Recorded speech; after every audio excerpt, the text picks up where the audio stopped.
je suis désolé, quand vous avez des familles africaines avec plus de 5, 6, 7 enfants, le père au pays, la mère dépassée par les événements, vous avez des enfants qui sont en roue libre. On a un problème de partition du pays, de séparatisme entre des communautés de plus en plus étanches les unes par rapport aux autres, et ça crée des troubles, des tensions communautaires.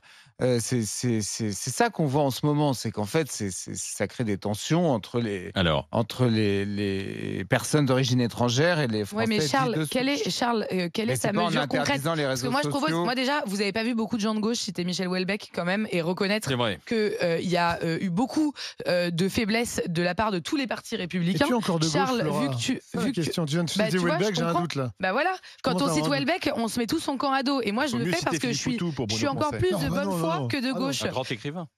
Vous savez grand penseur, ce que surtout. disait Camus, j'ai le cœur à gauche, mais si la vérité était de droite, j'y serais. Et moi, ce que je veux, c'est juste des mesures concrètes pour avoir la paix sociale. Des mesures concrètes, par exemple, à part, Flora. Alors, Charles, attends, non, mais il va attends, t'en donner une. Charles, Je vais t'en Charles, donner. dès qu'il entend le mot interdire, il se met à gueuler. Oui, Ça, on a l'habitude aux grandes gueules. j'ai raison de le Mais faire, quelle je est ta pense. mesure concrète? Quelle est ta proposition? Moi, je ne Alors veux vas-y, pas. puis on va aller au 32-16 ensuite. D'abord, moi, je ne veux pas. Oui, dès que j'entends interdire, je commence à gueuler parce que je ne veux pas vivre dans l'espèce de totalitarisme soft que nous proposent les gens comme toi sous couvert de bons sentiments et de louables objectifs. Et je trouve qu'on est déjà trop dedans. Ensuite, je pense que ces jeunes-là, le problème est à prendre à la racine. Le premier problème qui crée ces troubles, excuse-moi de te le dire, c'est l'immigration. Ça, il faut avoir le courage de le dire. Moi, je le vois très Ou plutôt directement. l'intégration, le ratage de l'intégration. Tu penses mais aux donc- Polonais, aux Italiens qui sont venus avant la guerre, c'est ça? Non, soyez de bonne foi. Moi, c'est un truc que je vois Bah, je sais très pas si tu le directement fais, toi. dans mon métier Oui. comme avocat. Je suis désolé, quand vous avez des familles africaines avec tribunal. plus de 5, 6, 7 enfants, le père au pays, la mère dépassée par les événements, vous avez des enfants qui sont en roue libre. Ça, c'est un premier élément, surtout quand ils grandissent dans des cités. Donc, première chose, désolé de vous dire, il faut réduire l'immigration. Là-dessus, je suis d'accord avec ce qui est dit à droite et à la droite de la droite. Je pense que c'est quelque chose qui doit être fait. Deuxième chose, l'éducation. Puisque vous avez des enfants dont les parents parfois sont démissionnaires et pour lesquels l'école est aujourd'hui en situation de défaillance par rapport à ces enfants. On peut faire tous les moulinets qu'on veut.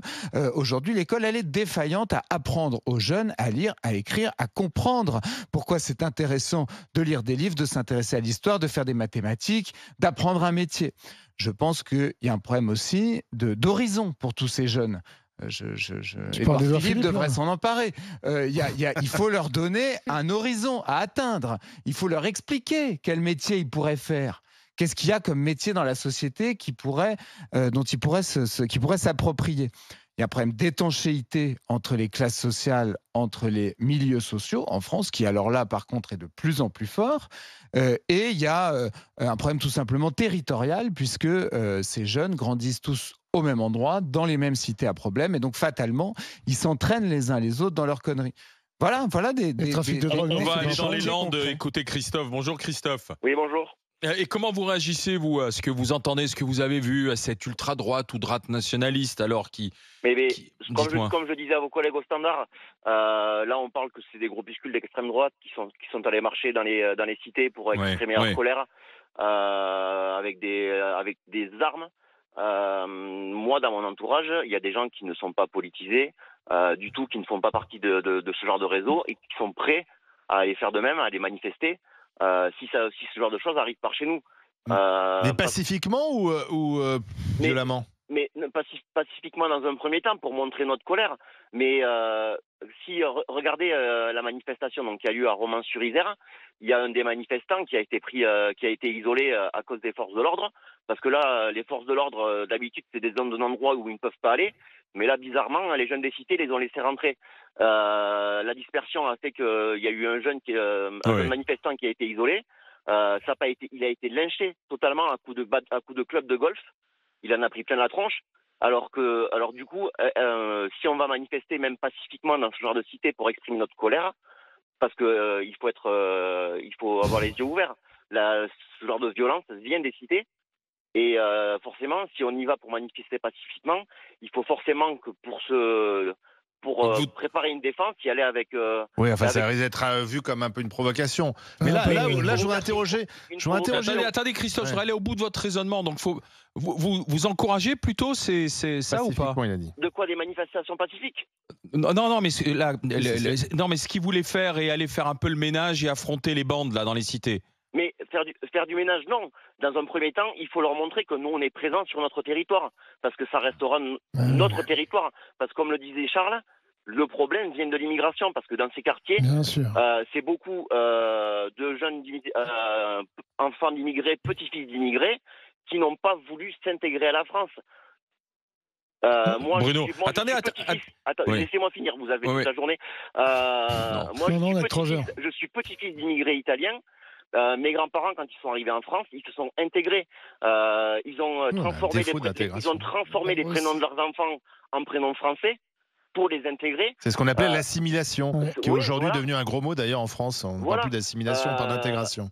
Mes oncles se sont fait traiter de sale rital, de sale macaroni, de sale chemise noire, et ils ne sont pas tombés dans la délinquance pour autant.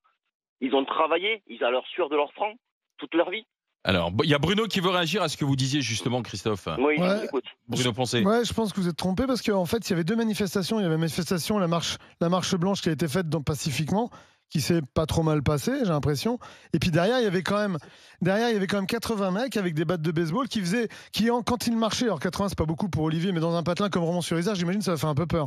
Et qui marchaient avec des battes de baseball, qui laissaient traîner sur la route pour que le bruit du métal s'entende. Ça, je le connais depuis que j'ai 14 ans, ce jeu-là, de faire traîner ta batte de baseball pour déjà, ça l'aiguise un peu et en même temps, ça fait un peu de bruit pour que ça te fasse peur. Qui eux étaient là pour faire autre chose. Et là, il y a un vrai sujet parce qu'à un moment donné, ces jeunes-là sont habillés tout en noir. Certains ont des oripeaux un petit peu nazis sur eux avec des symboles SS, des symboles nazis. Et je pense qu'à un moment donné, on peut pas laisser faire ça en France. Alors, je pense pas qu'on puisse. Attendez, tout à l'heure vous avez dit qu'on avait toute la journée. Ben, j'ai pas toute la journée pour vous répondre parce que bientôt vous allez retourner au boulot. Je trouve réellement qu'il faut faire attention parce que moi je pense pas qu'on puisse cautionner ce genre de choses et que ça soit de l'extrême droite, de l'extrême gauche et tout. Il n'y a pas de couleur. Oui, mais alors, quand on commence à venir armé dans dénoncer les émeutes, parce que moi je veux bien, parce que hier c'était 80, donc c'était pas non plus toute la France. Mais quand après la mort de Naël, il y a des émeutes, là il y en a beaucoup plus. Il y a eu beaucoup de dégâts, il y a eu beaucoup plus de violence qu'hier. Pas toi, mais certains responsables politiques ont dit que c'était un soulèvement, que c'était populaire, qu'il fallait comprendre ces jeunes, etc. Donc on trouvait 1000 excuses pour les émeutes. Donc c'est ça le problème. Il faut à la fois condamner les émeutes et à la fois condamner ce week-end.